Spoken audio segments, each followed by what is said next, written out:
मंगलम वृंदारण्य पुरंदरम श्रीगोविंदम प्रपद्येऽहं दिव्यानुग्रहकारकम् वन्दे मुकुन्दमरविन्ददलायताक्षम् इन्दोरुपवेशम् इन्द्रादिदेवगणवन्दितपादपीठम् वृन्दावनालयमहं वसुदेवसेनम् नवजलधरवरणं चम्पकोद्भासिकरणं विकसितनलिनास्यं विस्फुरन् मन्दहास्यं कनकरुचिदुकूलं चारुबर्हावशूलं कमपि निखिलसारं नौमि गोपीकुमारम्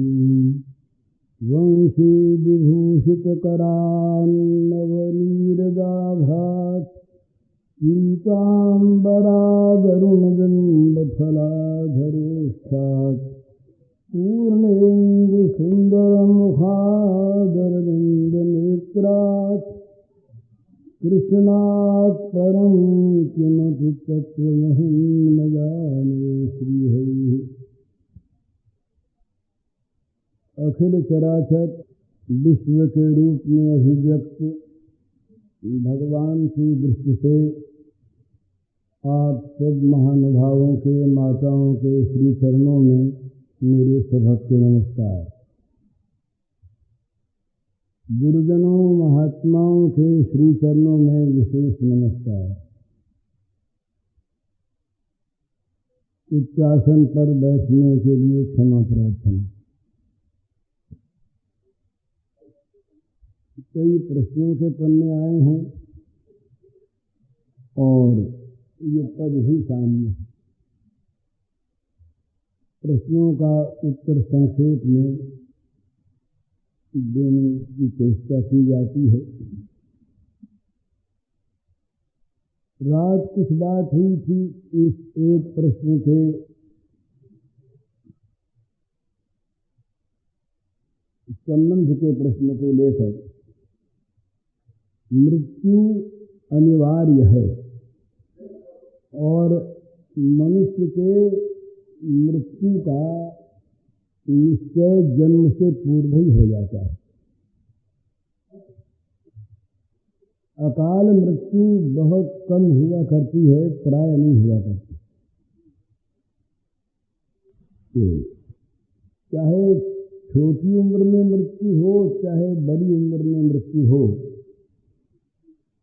वो निश्चित श्वासों की पूर्ति के अनंतर ही होती है।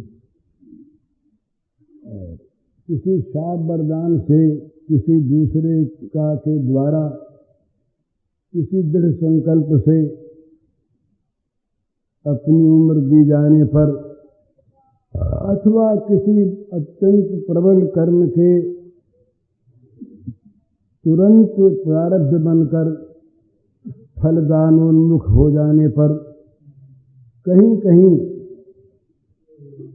हजारों लाखों में कोई एक जगह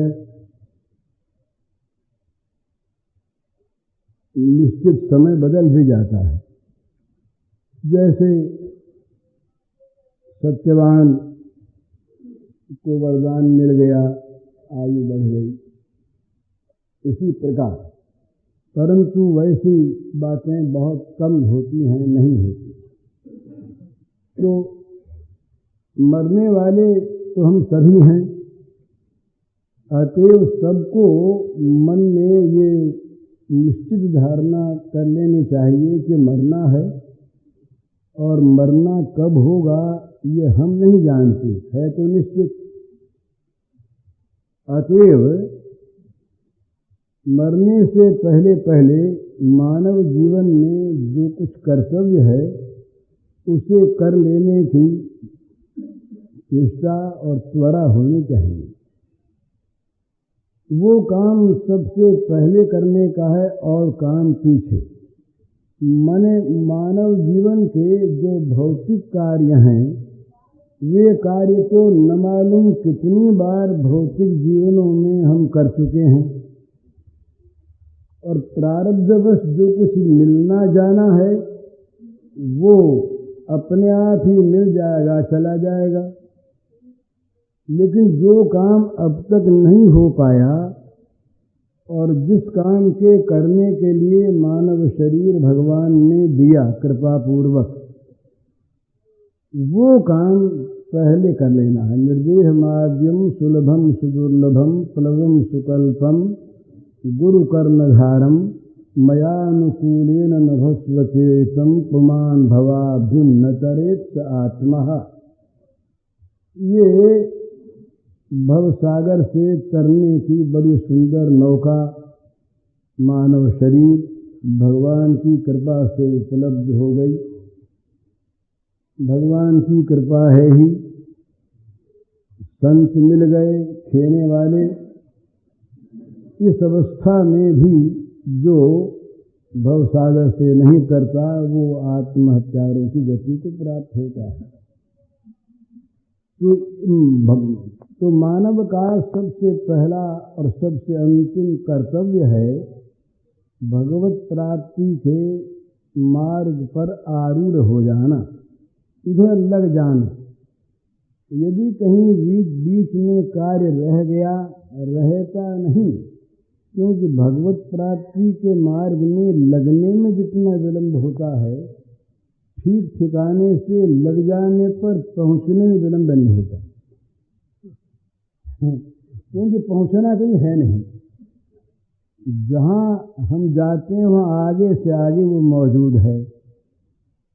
तो इसलिए भगवत प्राप्ति की इच्छा करना, चाह करना, चलना, इसमें भले ही बहुत विलंब हो जाए, विलंब तो ही रहा, न मालूम कितनी अनंत योनियां हम भोग चुके हैं, और अगर रह गए तो फिर भोगेंगे।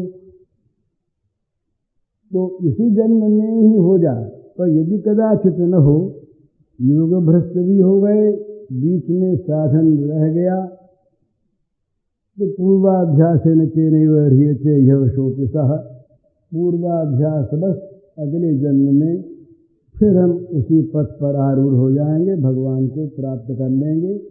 ये मानव जीवन का सबसे पहला कर्तव्य है। तो मृत्यु से पहले पहले इस कर्तव्य में हम जितना आगे बढ़ सकें उतना बढ़ना, ये मानव मात्र का कर्तव्य। इस प्रश्न का दूसरा हिस्सा, जो मर गया उसके लिए, अब ये बड़ी कठिन बात है। जवान उम्र में किसी माता का कोई पुत्र मर जाए तो उस माँ को इस बात का अनुभव होता है कि उसे कितना दुख होता है, हम लोग उसका अनुमान नहीं कर सकते। उसका वो स्नेहात्मक हृदय जो है, उसमें कितनी पीड़ा, कितनी वेदना होती है, ये वही जानती है। इसलिए उस माता के सामने ज्ञान बढ़ाना ये व्यवहारानुकूल नहीं है। वहाँ तो सहानुभूति की आवश्यकता है। वहाँ तो उसके साथ रोना चाहिए, और रोना भी चाहिए सच्चे हृदय से, बनावटी नहीं।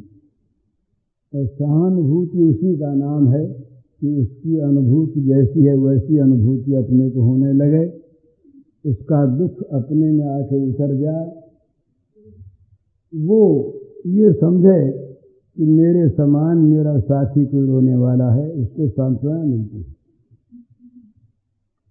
परंतु ये व्यवहार है। असली बात जो है वो तो यह है कि जीव का जो संबंध यहाँ पर है हमारे साथ, वो केवल और केवल इसी शरीर को लेकर के प्राय है। न मालूम पहले कौन कहाँ था, पीछे कौन कहाँ रहेगा। कई प्रकार के पुत्र होते हैं। पद्म पुराण में इसका एक प्रसंग आता है। कोई पुत्र अपना कर्ज चुकाने आता है, कोई अपनी धरोहर उगाहने आता है, कोई बदला लेने आता है, कोई बदला देने आता है। कोई निरपेक्ष होता है, तो विभिन्न प्रकार के पुत्र होते हैं। कुछ दिनों पहले एक सच्ची घटना कल्याण में छपने को आई थी, पता लगाया गया कि वो घटना सच्ची निकली।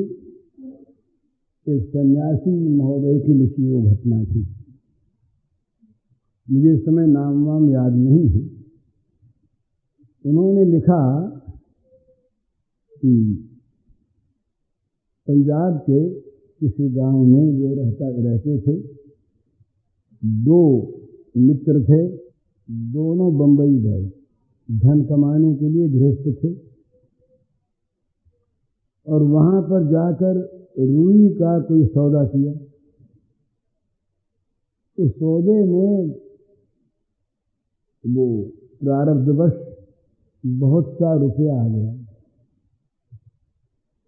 तो उन दोनों में से एक के मन में पाप आ गया। उसने सोचा कि इतना रुपया आधा आधा हो जाएगा और नहीं तो हमारे अकेले के रह जाएगा। तो जहाँ मन में पाप वासना का उदय होता है, वहाँ पाप कर्म की नई नई तरकीबें भी सूझने लगती हैं। तो उसने निश्चय किया कि अकेले हैं, कोई है तो है ही नहीं, इसको मार दें।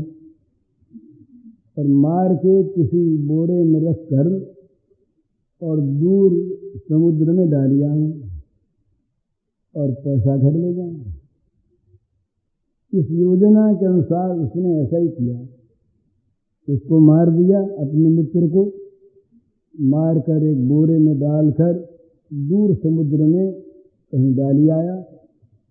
नाव वाले कुछ दे ले दिया, घर आ गया। घर आकर के उसके घर कहलवा दिया, जाके बैठ आया कि हैजा हो गया था, दवाई वाई बहुत कराई, कोई लाभ हुआ नहीं, बड़ा दुख है, उनकी मृत्यु हो गई और घर में भी गरीबी है ही, तो क्या करें, 5,000 रुपया हम अपने पास से भेज देते हैं उनकी विधवा पत्नी के लिए। 5,000 रुपये भेज दिए और मामला दफा रफा हो गया। इन्होंने सोच लिया कि अपनी स्कीम पूरी हो गई। इसके पश्चात क्या हुआ कि उनके एक लड़का हुआ, संतान नहीं थी फिर। वो लड़का बड़ा प्यारा, बहुत प्रिय लड़का। होते होते लड़का जब बड़ा हो गया, यहाँ उसकी कॉलेज तक में पढ़ाई हुई, फिर वो बैरिस्ट्री पास करने के लिए उसे विलायत भेजा। विलायत गया, विलायत में जा करके उसने बैरिस्ट्री पास की। बड़ा लाडला लड़का था, पैसा घर में था ही, तो बड़ा खर्च किया। पीछे से सगाइयाँ वगाइयाँ बहुत आईं, नहीं कि बोले आने के बाद करेंगे। इसके बाद वहाँ उसको टीबी हो गई। वो लौटा, लौटने के बाद टीबी का इलाज हुआ। इलाज में बहुत पैसे खर्च हुए। इकलौता लड़का, बड़ा प्यारा, खर्च बहुत हुआ, बहुत लगा। अब वो मरना सुन्न लड़का। एक दिन पिता उसके पास रात को बैठे, रो रहे थे, बेटे के पास अकेले थे। अब उस बेटे ने कहा कि रोते क्यों हो, पहचानो मैं कौन हूँ। उसने कहा क्या बात, तुम कौन हो? बोले मैं वही हूँ जिसको बंबई में तुमने मार कर बोरे में डालकर समुद्र में फेंका था। मैं अपना ऋण चुकाने आया। वो ऋण अब चुकता हो गया। अब इतने से पैसे बाकी रहे हैं तो मेरे मरने के बाद ये मेरे अंत्येष्टि में तुम लगा देना, मैं रात को मर जाऊंगा। अब तुम तो पुत्र मानते हो ना, तो उम्र भर रोते रहो। ये तुम्हें दुख देकर और अपनी रकम वसूल करके न चला जाता। तो वैसा ही हुआ। उसके बाद ये सब इस घटना से उस गृहस्थ को वैराग्य हो गया। उन्होंने संन्यास ग्रहण कर लिया। तो संन्यास ग्रहण के पश्चात उन्होंने अपने जीवन की ये घटना लिखकर मुझको भेजी। ये मेरे जीवन की घटना है। तो पता नहीं, हम जिसको पुत्र मानते हैं, हम जिसको अपना मानते हैं, वो न मालूम पूर्व जन्म में या उसके पहले के जन्मों में कौन था, हमारा क्या संबंध था, अथवा वो किसी अच्छे लोग का प्राणी हो और यहाँ किसी अपने कर्म का भोग करने के लिए कुछ दिनों के लिए आ गया हो और जवान उम्र में मर जाता हो। इसलिए मरने वाले के लिए शोक नहीं करना चाहिए। बुद्धिमानी इसमें है, ये मानना चाहिए कि इतने दिनों का ही उसके साथ हमारा संयोग था, अब वो संयोग विच्छिन्न हो गया और वो संयोग भी कोई पूर्व निश्चित था और अब उसके साथ हमारा कोई संबंध नहीं। रोते हम क्यों हैं? रोते हैं ममता के संबंध को लेकर। यदि यूं ही किसी जवान के मरने पर रोएं तो न मालूम कितने जवान रोज मरते हैं, हम अखबारों में पढ़ते हैं अमुक दुर्घटना हो गई, इतने जवान मर गए। हम नहीं रोते ना। जिसके प्रति हमारे मन में मेरा भाव होता रोते हैं। और मेरा भाव आज है, पिता पुत्र में, भाई भाई में मेरा भाव है और कहीं लड़ाई हो गई और मेरा अपन कहीं जाता रहा तो फिर उसको मारना चाहता है और मरने पर खुश होता है, ऐसा देखा जाता है। तो ममता के कारण ये रोना होता है। ममता मिथ्या है, काल्पनिक है। तो एक तो उसका जीवन का काल पूरा हो गया, इसलिए रोना नहीं। दूसरे, वो ममता मिथ्या है, इसलिए रोना नहीं। तीसरी बात, यदि उसका हित चाहते हैं तो पुराण में ये कथा आती है कि यहाँ से मर कर जो जाता है, उस जाने वाले को जब तक स्थूल देह की प्राप्ति नहीं होती तब तक यहाँ के संबंध का स्मरण रहता है और संबंध वो ज्यों का त्यों मानता है, सुखी दुखी होता है। तो यहाँ घर वाले जब रोते हैं तो वो रोता है, उसको दुख होता है। बल्कि यहाँ तक लिखा है एक जगह तो कि घर वाले जब रोते हैं तो उस प्रेत को अपनी जीभ से वो आंसुओं को चाटना पड़ता है। तो उसका अगर उसको सुख पहुंचाना चाहें तब भी रोना नहीं चाहिए।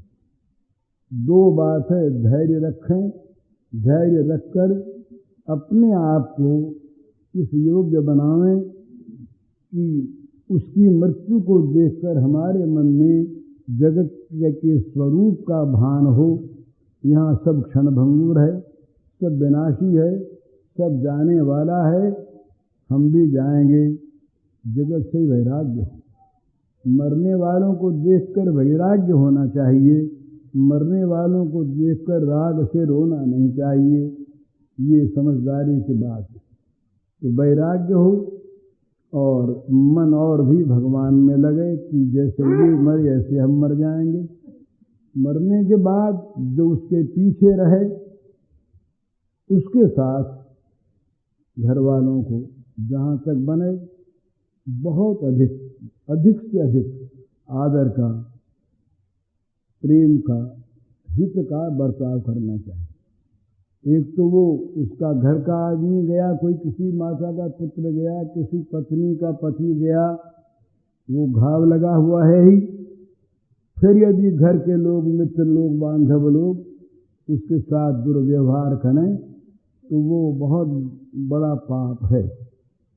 तो उस घर वालों को चाहिए कि उसके साथ माँ हो, पत्नी हो, बहन हो, कोई हो, उसके साथ जहाँ तक बने अच्छे से अच्छा व्यवहार करे, त्याग का व्यवहार करे, स्वयं त्याग करके उसको त्याग सिखावे, स्वयं त्याग करके उसको त्याग की महत्ता बतावे, जिसमें उसका जीवन भोगाभिमुखी न रहकर त्यागाभिमुखी हो जाए, भोग की आकांक्षा कम से कम पैदा हो और पैदा होते होते नष्ट हो जाए तो सुखी हो जाए।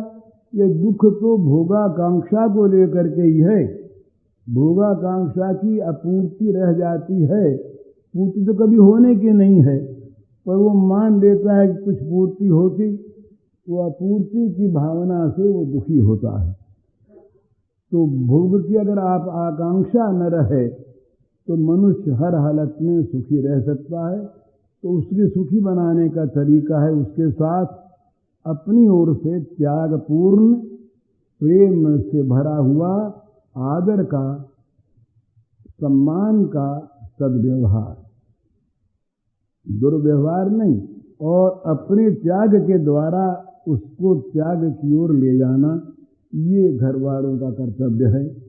और उस प्राणी के लिए जो गया, अगर हम कर सकें तो कल परसों बात हुई थी, सहस्रनाम का पाठ करें, गीता का पाठ करें, भागवत का पाठ करें कराएं, उसके निमित्त जो कुछ हम दे सकते हों दान दें, ये उसकी आत्मा की शांति के लिए ये जितना कुछ कर सके करें, रोएं नहीं।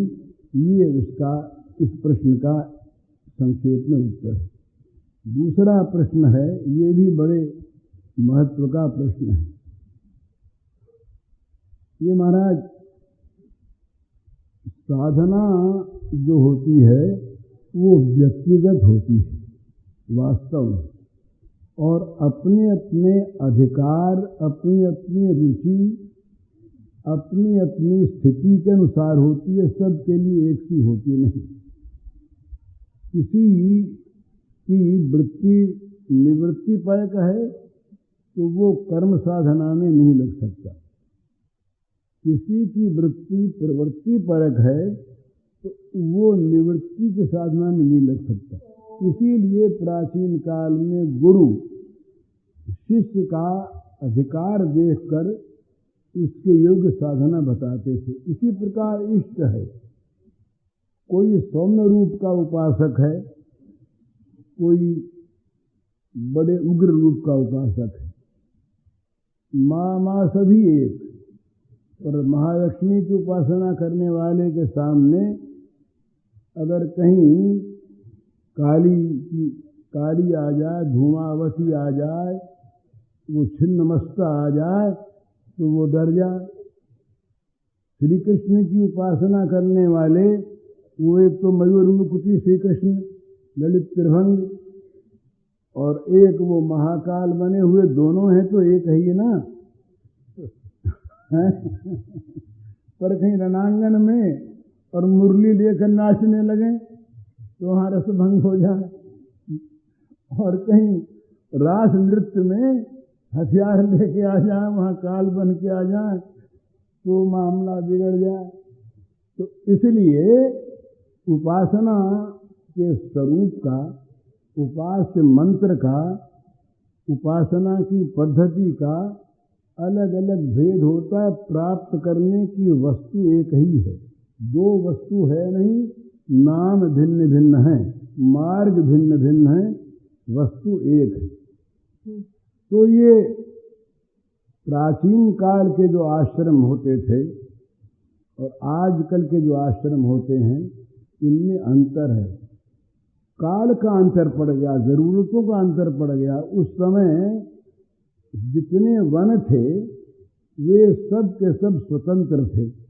वनों में अकेले वनवासी लोग रहते, और जो अरण्य के फल आदि होते वो स्वच्छंद रूप से उनका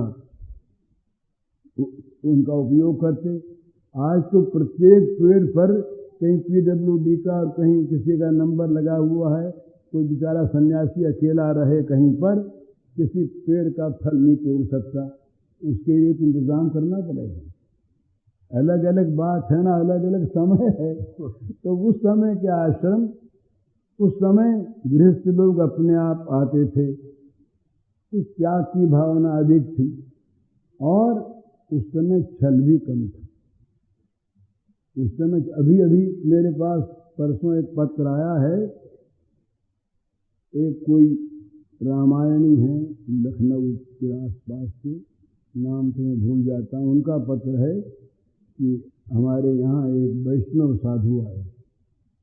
वैष्णव साधु के वेश में, साधु तो थे नहीं वो, पर वो इतने वैष्णव साधु आए और महीने भर तक वो रहे और सबके साथ हिल मिल गए। भगवान राम की कथा वगैरह होती तो सबसे परिचित हो गए, हिल मिल गए। एक दिन वो शाम को भोजन में उन्होंने विष मिला दिया। हम घर में 14-15 आदमी थे, विष मिला दिया क्योंकि हमें एक घर में कुआं बनवाना था, तो जमीन बेच करके 1000 रुपया हम लाए थे कुआं बनवाने के लिए। तो हमको वो भोजन में विष मिला करके हमने भोजन कर लिया। घर के 14-15 आदमी ने सबने भोजन किया, सभी लोग बेहोश हो गए। पीछे से वो 1000 रुपया और कोई 15 तोले अंदाज का हमारे स्त्रियों का मिल मिला करके सब पुराना नया गहना था। वो कुछ कपड़े थे जो 4-5 हज़ार के हमारी कुल मिलकियत थी पूरी, वो सब के सब वो ले गए।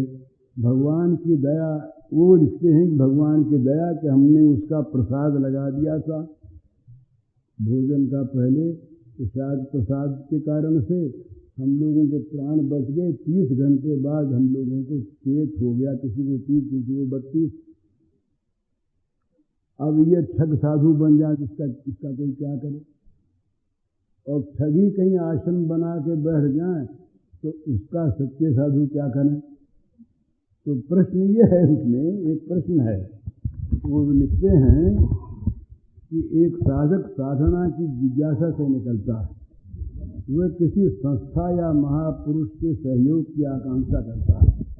अपनी जान में कहीं जाता है, पर अधिकांश में उसको रागद्वेष पक्षपात आदि मिलते हैं, तो वो इसी दशा में वो किसका सहयोग ले और किसको आदर्श माने। जिस सत्य व्यवहार, सत्य कर्म, सत्य जीवन की उसे तलाश है, वो कहाँ उसे प्राप्त हो सकती है, ये प्रश्न है।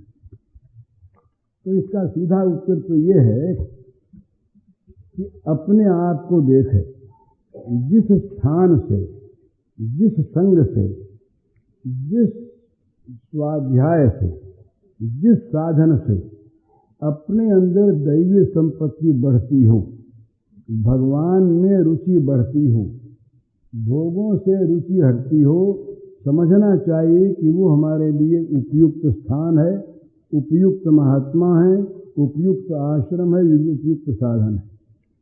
और जहाँ उससे विपरीत होता हो, वो अच्छे से अच्छा हो, समझ ले कि हमारे लिए ये काम का नहीं है। ये तो कोई बता नहीं सकता, किसी की सामर्थ्य नहीं है किसी का नाम लेके बतावे कि अमुक महात्मा है, अमुक महात्मा नहीं है। ये तो बताने की किसी में सामर्थ्य नहीं है। और आश्रम के महात्मा भी क्या करें, मैंने उसे सुनाया था ना कि एक आश्रम में वो 2 चोर साधु बन के आ गए और जहर मिला के दे गए। आश्रम के महंत जी की तो मृत्यु हो गई और वो जो कुछ भंडारे में आया था वो लेके चलते पड़े। तो वो साधु थोड़े ही थे और आश्रम था ही। दूसरे एक बात यह है, आज के युग में ये किसी पर आक्षेप नहीं है, जहाँ पर भी दलबंदी होती है, वहाँ चाहे वो धार्मिक क्षेत्र हो, चाहे साधना का हो, चाहे राजनीति का हो, चाहे सामाजिक हो, वहाँ मेरा पराया आ जाता है। और मेरा पराया जहाँ आता है वहाँ मेरे में राग होता है, और जिसमें राग है उससे विपरीत में द्वेष होता है। ये स्वाभाविक बात है।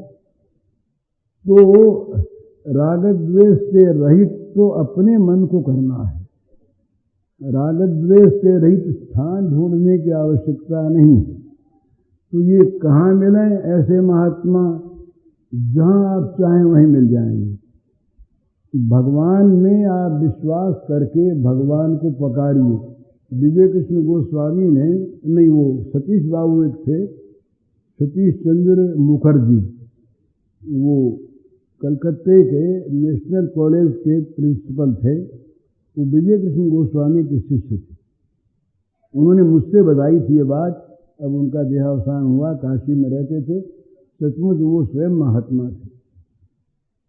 उन्होंने कहा कि मुझे गुरु की तलाश, और मैं तलाश अपने मन में करता था। रोज भगवान से प्रार्थना करता कि भगवान मेरे लिए उपयुक्त गुरु आप दें। एक दिन मैं बड़ा व्याकुल था तो रात को मुझे स्वप्न हुआ। स्वप्न में मुझे एक महात्मा दिखाई दिए और मानो भगवान ने मुझसे कहा कि ये तुम्हारे गुरु हैं। उनको मैंने पहले कभी देखा नहीं था। उनको रात को उस दिन मैंने स्वप्न में देखा, अच्छी तरह से देखा। उनकी शक्ल वो मेरे मन में आ गई। उसके तीसरे दिन जहाँ वो मैं रहता था उसी गांव में मैं नहाने गया था नदी पर। वहाँ वो महात्मा मिल गए और वो महात्मा विजय कृष्ण गोस्वामी थे। तो यदि अपनी निष्ठा सत्य हो तो भगवान गुरु भेज देते हैं या स्वयं गुरु बनकर आ जाते हैं। अपनी निष्ठा में सत्यता होनी चाहिए, अपनी निष्ठा में सच्ची तलाश होनी चाहिए, अपनी जिज्ञासा सच्ची होनी चाहिए। भगवान ने जिज्ञासु को भक्त माना। भला जो जिज्ञासा के लिए भगवान की भक्ति करता है वो जिज्ञासु भक्त है। भगवान से तत्व पूछे और भगवान किसी सन्यासी के रूप में, गुरु के रूप में स्वयं उसको तत्व का ज्ञान करा देंगे यदि उसमें अपनी निष्ठा है तो किसी में दोष तो देखना नहीं।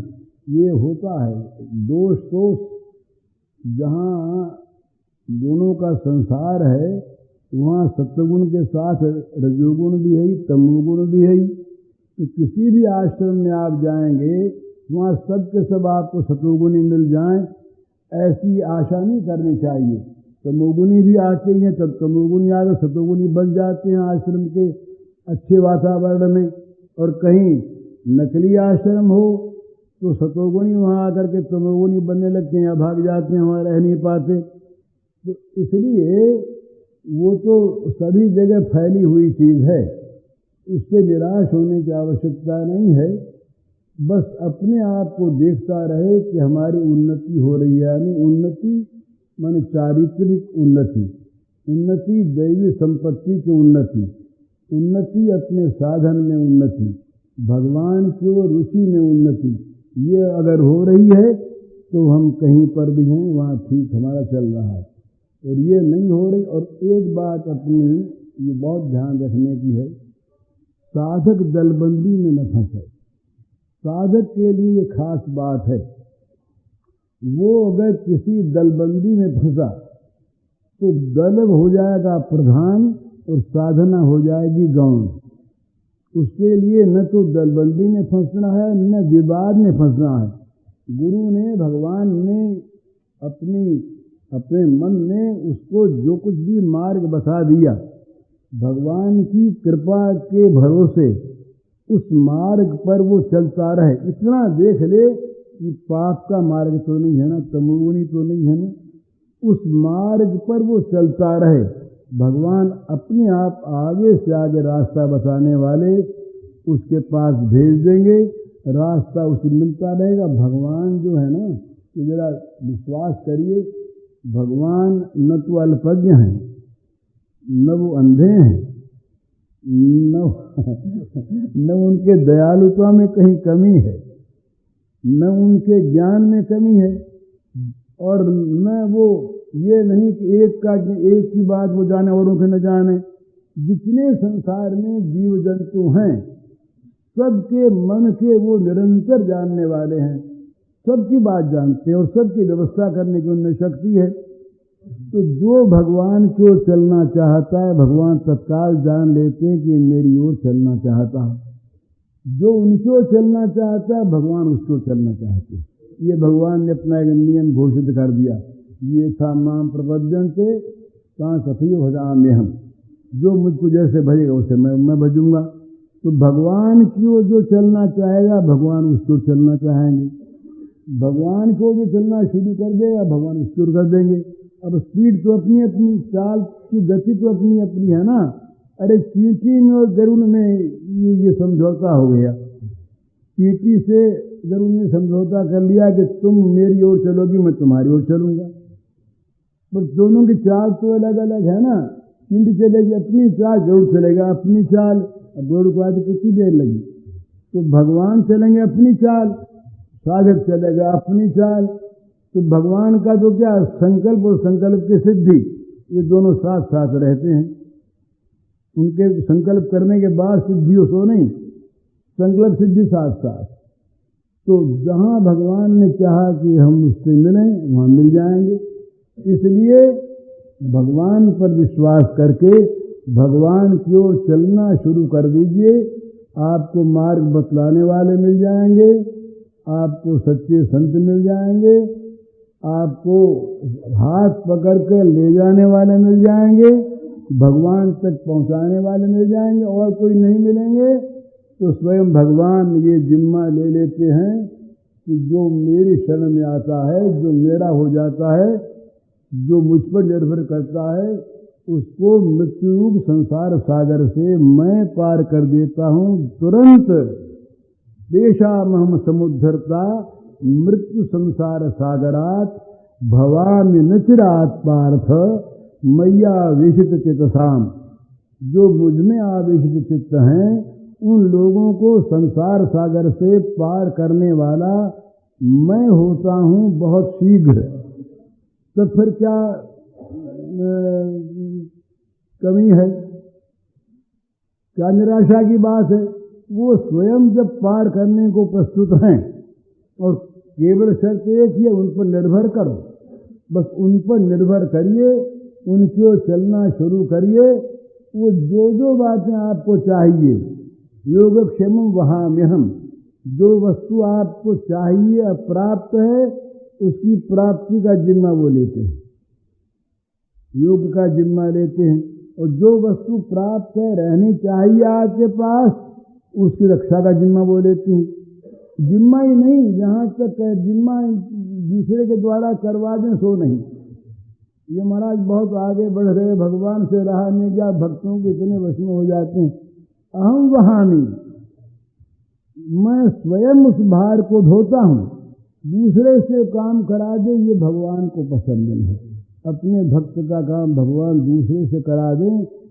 माँ जो है ना, माँ, आजकल की माँ की बात नहीं करता, ये आजकल के मॉडर्न माँ हैं इनके बात दूसरी है, हमारी प्राचीन माताओं की बात है। तो जैसे माँ अपनी संतान का, चाहे राजा रानी हो, अपने पुत्र का सारा काम अपने हाथ से करना चाहती है, उसको बहने लगा रहता है कि दूसरा कर नहीं सकेगा वैसा। अरे दूसरे को क्या पड़ी है, मैं करूंगी। इसी प्रकार वो करेगा। ये हरि बाबा ने दृष्टांत कहा था एक बार पुराना, उनको शायद याद हो न हो, बड़ा सुंदर दृष्टांत था कि ये बीरबल में और अकबर में एक बार बातचीत हुई। तो अकबर ने कहा कि मालूम होता है हिंदुओं के भगवान में शक्ति नहीं, ताकत नहीं, कभी वो आकर के अवतार लेते हैं, और हमारे खुदा जो हैं ये तो कहीं आते जाते नहीं, वहीं से सारा काम कर देते हैं। तो बीरबल ने उस समय तो कुछ नहीं कहा। कुछ दिनों के बाद बीरबल ने उसकी एक योजना बनाई। आगरे में जमुना के तट पर महल था, वहाँ शाम के वक्त तख्ते दिख जाते थे, उस पर अकबर बैठे थे, बीरबल बैठे थे, बातचीत हुआ करती थी। तो एक दिन इन्होंने क्या कहा, क्या किया कि वो शाहजहां का एक छोटा बच्चा था, शाहजहां अकबर का लड़का, उसकी एक मूर्ति बनवाई मोम की, और दिखे ऐसी कि बिल्कुल वही शहजादा है। और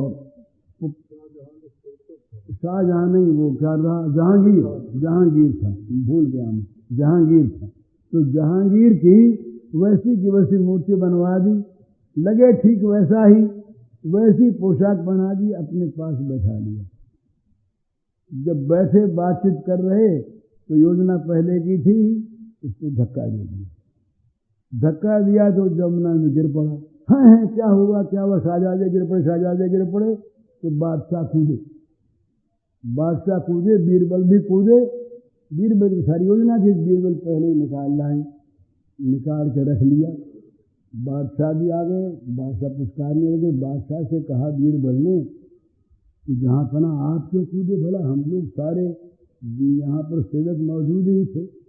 अरे बोले बीरबल तुमको इतनी भी अकेल नहीं है, मैं बाप हूँ, मेरा लड़का पानी में गिर पड़े और मुझसे रहा जाए। तुम लोग निकालने वाले थे, सच है, और निकाला भी तुम्ही ने, पर मेरा जो स्नेह से भरा हृदय है उससे रहा नहीं गया, मैं बिना तुझे रहा नहीं।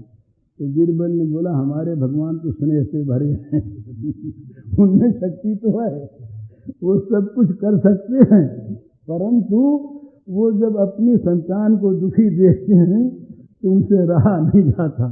वो स्नेह से भरे हुए हैं, वो स्वयं अवतरित होते हैं, नीचे उतर आते हैं और बच्चों में सफेद करने लगते हैं। ये हमारे भगवान का स्नेहार्द हृदय का भूषण है। तो असली बात यह है कि भगवान स्वयं जो भगवान को चाहता है उसका सारा भार अपने ऊपर ले लेते हैं, और स्वयं अहम बहाने का यही अर्थ है। वो अपने आप धोते हैं, दूसरा नहीं, अपने आप। वो उत्कल की एक कथा आती, उत्कल में एक ब्राह्मण थे, पंडित थे, बड़े दरिद्र। तो भीख भाग मांग के अपना काम चलाते, गीता के थे भक्त, तो पढ़ते गीता, रोज पाठ करते। तो एक दिन उनको खाने वाने को नहीं मिला, एक ही दिन के बाद। तो गीता पढ़ते रहे, देर हो गई, तो उन्होंने सोचा कि और सब बात तो गीता की ठीक है, पर योगक्षेमं वहाम्य हम, ये जरा गलत चीज है। तो हड़ताल ले करके उसको काट दिया, फिर अपना भीख मांगने चले गए। वो तो गए भीख मांगने को, और पीछे से एक लड़का आया। उस लड़के के साथ दूसरे आदमी, सामान लिए हुए, खाने पीने का बहुत सा बोझ उठाए हुए आदमी साथ, वहाँ रखवाया। लड़का लहूलुहान, उस बेचारे जगह घाव, खून गिर रहे, गर्दन पर एक घाव हो रहा। तो पंडितानी से आके कहा कि पंडित जी ने भेजा है सामान और ये सब आप रखवा दो। तो पंडितानी बेचारी दयावती, उसने कहा कि बच्चा सामान तो रखवा लेंगे, पर ये तेरे घाव कैसा हो गया? बोले पंडित जी ने मार दिया। पंडित जी तो बड़े संत हैं, वो गुस्सा कभी करते नहीं, उन्होंने मार दिया, ये तो संभव नहीं, तुम सच कहते हो? हाँ बोले माँ सच्ची बात है, ये पंडित जी ने मार दिया तभी तो मेरे खून निकला। तो लिखा तुम बैठो, पंडित जी को आने दो। वो अब बड़ी खफा होके बैठ गई कि बच्चे को मारा, ये बड़ा कोई बात है, इतनी निर्दयता। बच्चा तो गायब हो गया। पंडित जी आए, पंडित सामान को देखा, पर वो पंडितानी रूठी बैठी। बोले क्या हो गया पंडितानी, ये सामान कहाँ से? बोले सामान के बाद तो पीछे करना, ये तो आपने भेजा, बड़ा अच्छा किया, पर बेचारे बच्चे को क्यों मारा? पंडित जी बोले मैंने किस बच्चे को मारा, न कोई बच्चा मिला। बोले कैसे नहीं मिला? जिसके हाथ आपने सामान भेजा, इसका सामान वो रखवा गए, और उसके गर्दन पर चोट लगी, लहूलुहान हो रहा था। उसने कहा पंडित जी ने मारा। अब पंडित जी समझ गए कि भगवान, ये गीता जो है भगवान का शरीर है और इसको मैंने काटा। तो भगवान के शरीर पर आघात हुआ। तो कहने का मतलब ये है कि ये बनावटी बातें नहीं है, भगवान स्वयं जिम्मा ले लेते हैं और स्वयं उसका भार वहन करते हैं। इसलिए जिज्ञासु पुरुष के प्रति यही निवेदन है कि वे भगवान पर निर्भर करके भगवान की ओर चलना शुरू कर दें, भगवान से प्रार्थना करें, वो साधु भी भेज देंगे, आश्रम भी बता देंगे, स्वयं सारा भार ले लेंगे और जहाँ उनको ले जाना है, जहाँ आपको जाना है, अगर उनके धाम में जाना तो वो आपको ले जाएंगे, कोई शंका की बात नहीं है। समय बताना 5 मिनट, तो 5 मिनट में क्या कहेंगे? अच्छा 5 मिनट में कुछ होगा नहीं। ये इतनी सी बात कह देते हैं कि भगवान के प्रेम में जब आदमी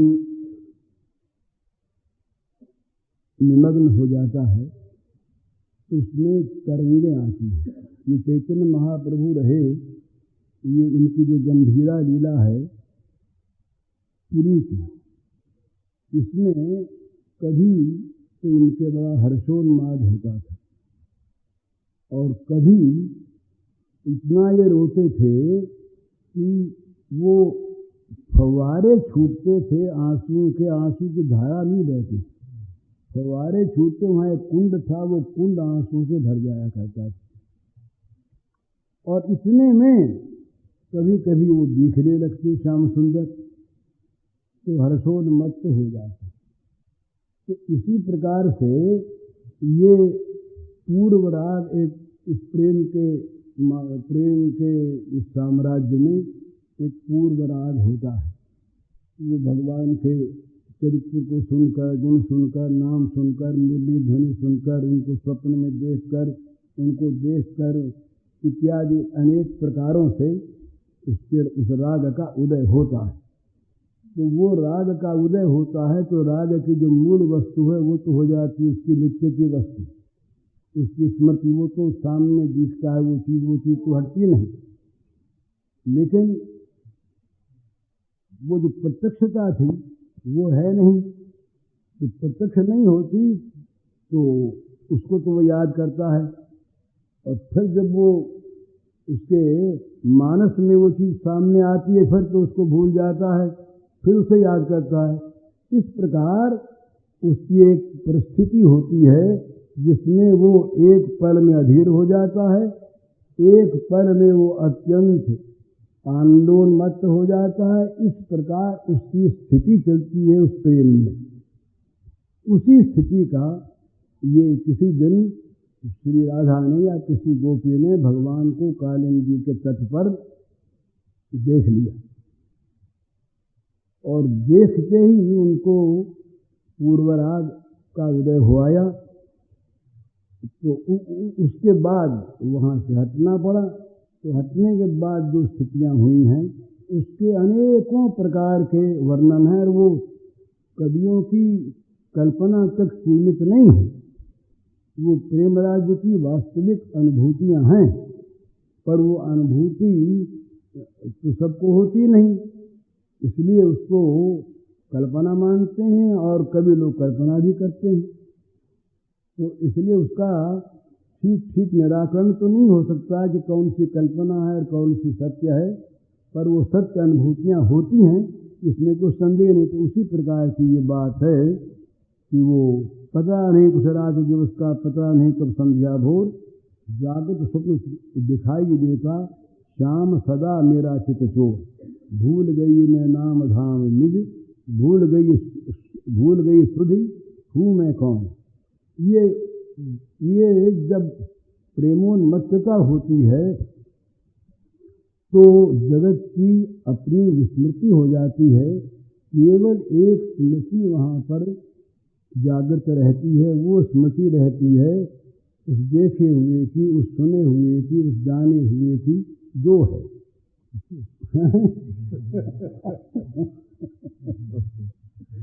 तो बस वही एक स्मृति रह जाती है।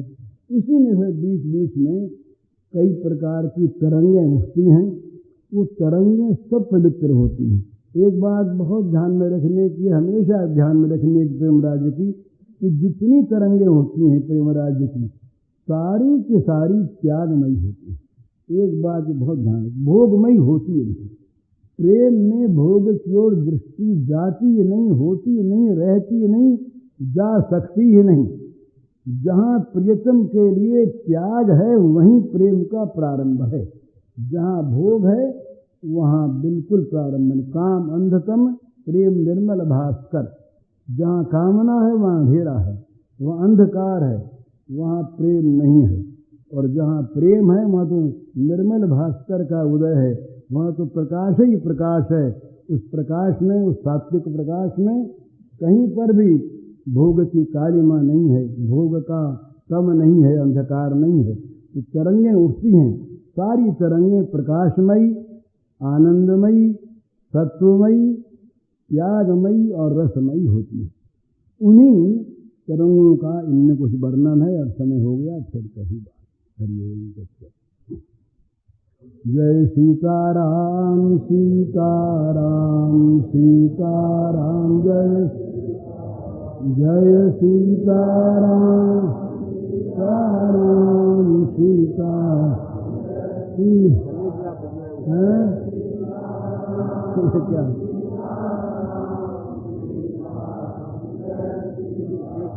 क्या रामचंद्र जी।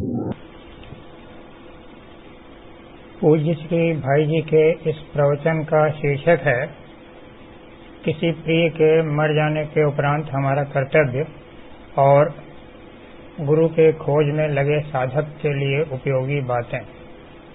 इसका कैसेट संख्या है 235।